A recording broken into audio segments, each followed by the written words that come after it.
In the aftermath of COVID-19, what is your advice to leaders in terms of changes that must be made inside banks and financial institutions that will impact talent recruitment and retention? Yeah, they need to get they need to very structurally try to get a culture of innovation into the bank, and I think that. But basically, what they need to invest heavily in intelligent hyper automation. That's just number one, and security. These two they need to invest in as a core and build in that culture of using these technologies. And I think that in itself will bring out the innovation culture.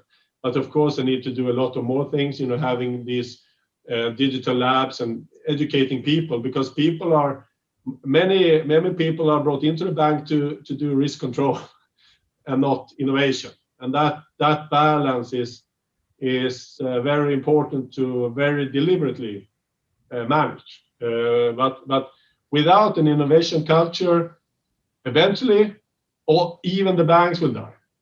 But as I said, this transformation will be much more harsh on industrial companies and large enterprises running the old business models, and that will be extremely fast and painful. I usually say tech has come to a position where they have created a lot of value, more in US in the rest of the world, because US have embraced this technology, and most companies are investing much more heavy in technology than, for instance, Europe. But it's just now we're going to accelerate the pace of this. The value creation will be enormous. The next 10 years, I think there will be more wealth created than the last 100 years, thanks to these new technologies bringing out new products and businesses. But the problem is, not all business models will survive. And I think COVID-19 is just pushing this. So it becomes much more evident which models is dying and which are not.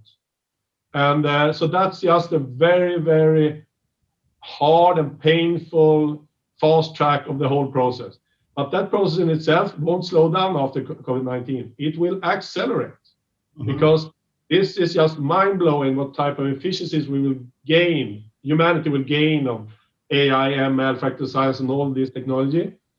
And now is the moment, as I see it, when banks, but even more so, industrial companies embracing the technology, and it's like, efficiencies they get in a couple of months is amazing when they do that.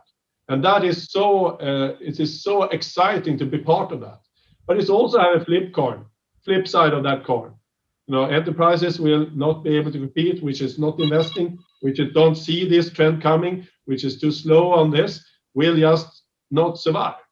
And that means that you will have a lot of it's a divided society of the winners and the losers, much faster, much harder than ever. It's always been, but this time it's faster, and the magnitude of the wealth is bigger, and that's what I'm seeing. So you can see it a very positive position, but it also will be problems with it. And I'm happy that I'm not a politician.